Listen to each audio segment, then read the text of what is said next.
L'invité de TV5 Monde Politique s'appelle Pierre Lissia. Bonjour. Merci d'avoir accepté notre invitation. Vous êtes conseiller d'arrondissement à Paris. Vous représentez le 18e arrondissement, dans l'un des quartiers, on va le dire, les plus populaires de la capitale française.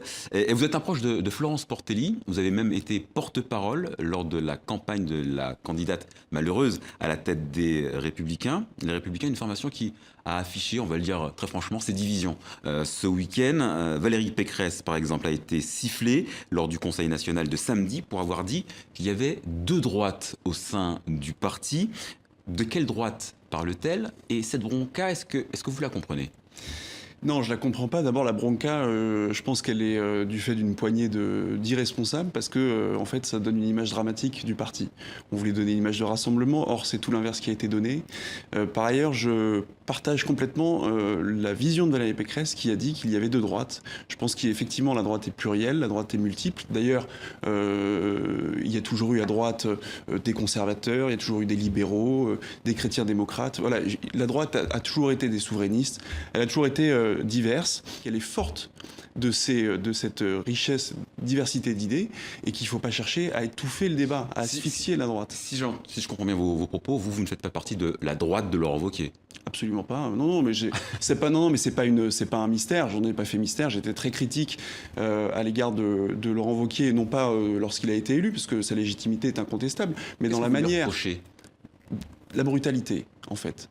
Je trouve que dans la manière dont il a eu d'organiser le parti, de composer les instances, il y a eu une brutalité qu'on n'a jamais vue, assez inédite, qu'on n'a jamais vue sous aucun autre président de la droite, que ce soit du temps de Chirac ou de Seguin du RPR, jusqu'à Nicolas Sarkozy, en passant par Alain Juppé.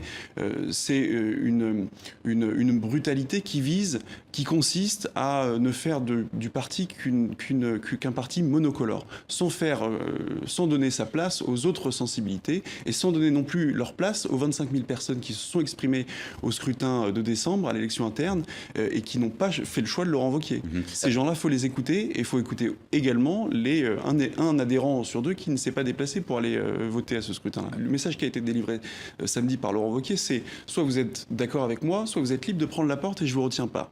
Moi, je pense qu'une famille, déjà quand on est chef, quel chef aujourd'hui d'un parti aussi malade que le nôtre peut se permettre de dire ceux qui ne sont pas d'accord avec moi s'en vont. Au contraire, un chef doit rassembler. Là, ce que je reproche à Laurent Wauquiez, c'est de se comporter non pas en victorieux qui rassemble, mais en conquérant qui écrase. Et donc la démarche initiée par Valérie Pécresse, à mon sens, est la bonne, puisqu'elle vise à rassembler, elle vise à faire la synthèse de cette droite-là qui est diverse et faire vivre le débat et faire vivre le débat d'idées à droite. C'est comme ça qu'on fait des propositions nouvelles.